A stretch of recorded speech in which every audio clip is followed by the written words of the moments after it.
If you order a new John Deere compact track loader in late 2026, you will pay the same price as last year.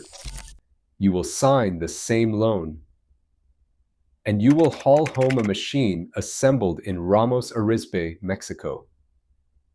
The Iowa plant that built it for 60 years is gone. The 4,500 American workers who built it are gone. The only thing John Deere kept was the markup. That is the Made in Mexico switch. In June of 2024, John Deere announced that production of the 318G, 320G, and 324G skid steer loaders, along with the 317G and 333G compact track loaders, would relocate from Dubuque Works in Iowa to a new assembly line in Ramos Arizpe, Mexico.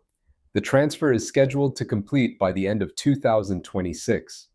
Every Iowa-built compact track loader sold after that point becomes the last of its kind. They did not stop with Dubuque. Deere committed an additional $55 million to build a second new plant in Nuevo León, Mexico, dedicated exclusively to mini track loaders and mini wheel loaders. 2 facilities, 2 product lines. Both moved south of the border in less than 2 years. Since 2015, Deere has eliminated more than 4,500 American jobs. In 2024 alone, they cut 2,167 workers across Waterloo, Davenport, Dubuque, Ankeny, Ottumwa, Moline, and East Moline. They cut 963 workers in Waterloo in a single year. They cut 386 more Iowa workers by the end of January 2025. The layoff notices hit Waterloo 6 separate times in 12 months.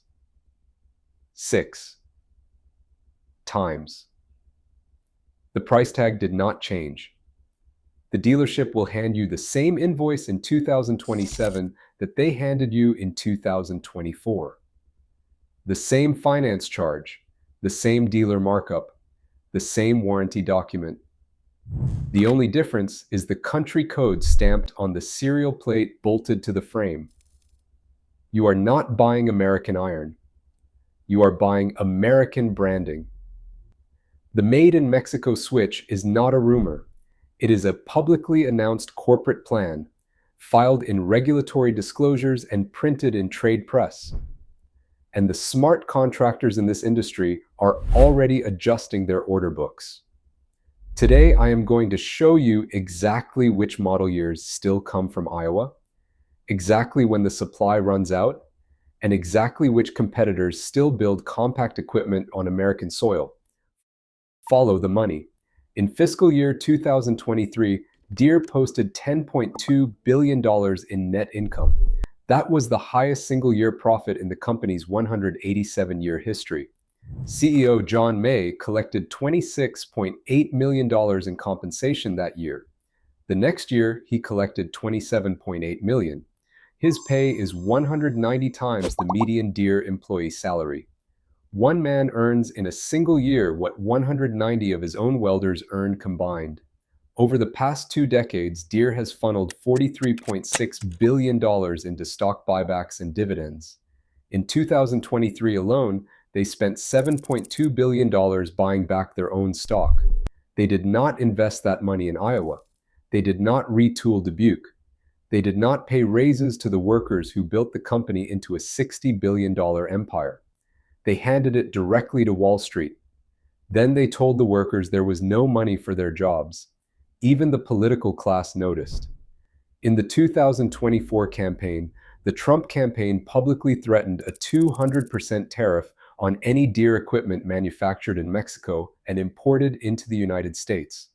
Deere responded with a $20 billion American manufacturing pledge spread over 10 years. Read the press release carefully. The skid steer line is still moving to Ramos Arizpe. The compact track loader line is still moving to Ramos Arizpe. The mini track loader plant in Nuevo León is still being built. The pledge is a press release. The migration is contractual. That is the Made in Mexico switch.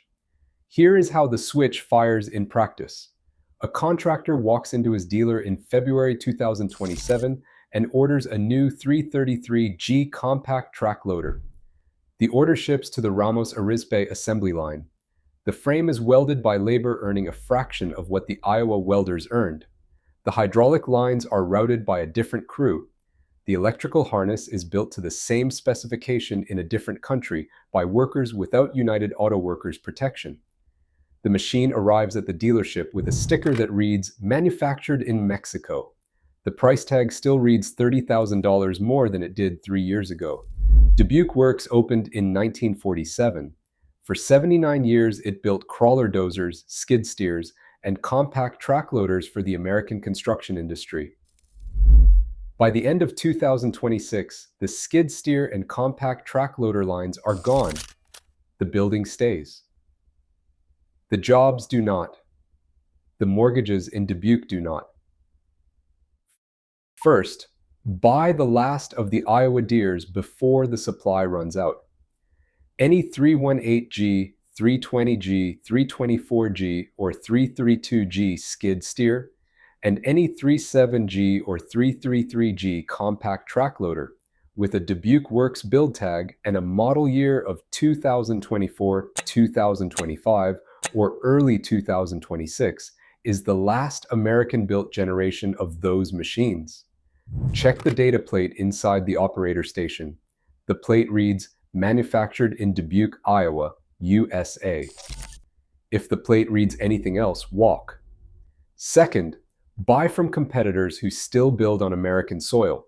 Bobcat skid steers and compact track loaders are still assembled in Gwinner, North Dakota and Bismarck, North Dakota. Caterpillar compact equipment is still assembled in Sanford, North Carolina and Athens, Georgia.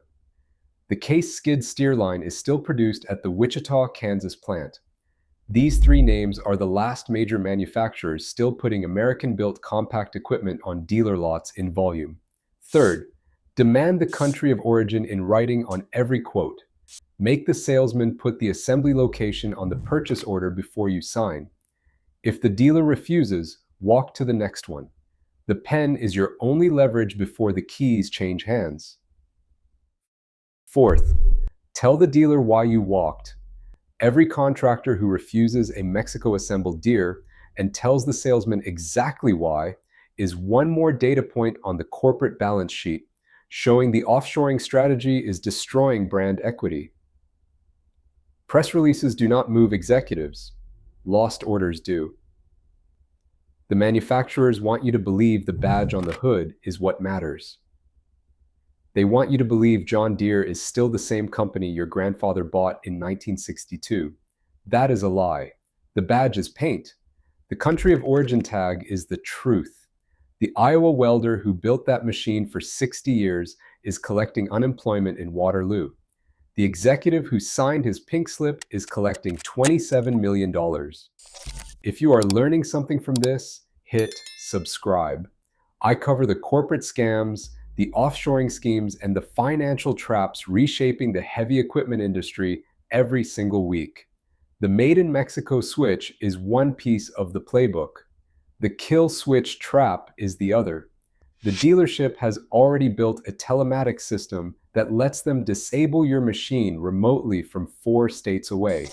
If you want to see how a $40 sensor takes a $400,000 excavator off your job site, click the video on your screen right now.